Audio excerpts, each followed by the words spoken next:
Hello guys. Welcome back to Daily LeetCode. This is LeetCode problem 67, add binary. We are given two binary strings, A and B. Each string represents a binary number, meaning it contains only the characters 0 and 1. Our task is to return their sum, also as a binary string.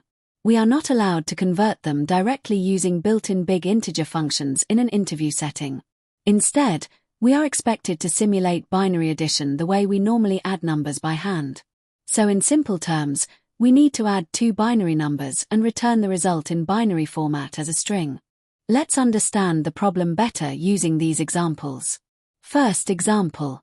The input is A equals 11, B equals 1. So we are adding binary 11 and binary 1. Let's perform the addition from right to left, just like normal addition. Start from the last digit. 1 plus 1 equals 2. In binary, 2 is written as 0 with a carry of 1. So we write down 0 and carry 1. Now move to the next digit. 1 plus the carry 1 equals 2 again. That is 0 with a carry of 1. Now there are no more digits left in the second string, but we still have a carry of 1.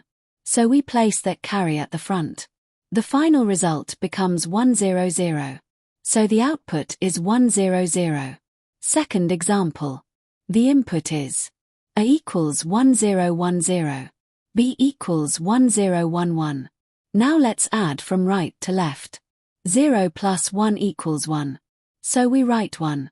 Next position. 1 plus 1 equals 2. Binary 2 is 0 with a carry of 1. Next position. 0 plus carry 1 equals 1. So we write 1 and carry becomes 0. Next position. 1 plus 1 equals 2 again. So we write 0 and carry 1. Now we have reached the end of both strings, but we still have a carry of 1. So we place that carry at the front. The final result becomes 10101. So the output is 10101. These examples show that binary addition works exactly like decimal addition, but the base is 2 instead of 10. In this video, we are solving the add binary problem. We are given two binary strings, and we need to return their sum as another binary string. Let's walk through the logic of this solution step by step. First, we calculate the lengths of both binary strings and store them in length A and length B.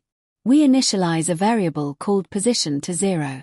This variable helps us move from right to left across both strings. We also initialize an empty string called result binary, which will store the final answer. Next, we initialize carry to 0. This represents the carry value during binary addition. Now let's look at the while loop. The loop runs as long as we still have digits left in either string or there is a remaining carry. Inside the loop, we initialize bit A and bit B to 0. If the current position is within the range of the first string, we extract the corresponding bit from the right side. We convert it to an integer and store it in bit A. We do the same for the second string and store it in bit B. Now comes the main binary addition logic. We calculate some bit using XOR operations. The expression, bit A XOR bit B, XOR carry-in gives us the correct result bit for binary addition. Then we calculate carry-out.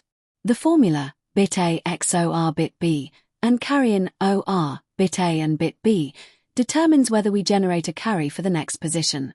This logic is based on how binary addition works at the bit level. After calculating the result bit, we add it to the front of result binary. We then update carry-in with carry-out so the next iteration can use it. Finally, we increment position to move one step to the left. Once the loop finishes, we return result binary. This approach simulates manual binary addition from right to left, including carry handling.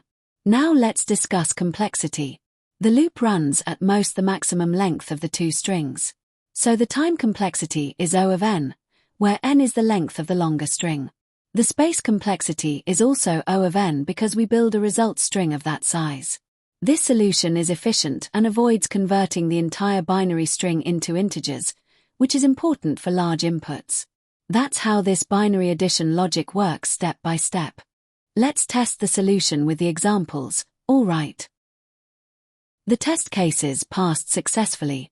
After running the code with multiple test cases, we can submit the solution. The code passes all test cases successfully. This confirms that the logic handles different input sizes and edge cases correctly. That's it for this problem. We solved the add binary problem by simulating manual binary addition using bitwise operations. This is a common interview question because it tests understanding of binary logic and carry handling. If this explanation helped you, make sure to practice similar bit manipulation problems. If this explanation helped you, then hit subscribe, like and share the video. I have attached a solution link in description. See you in the next video.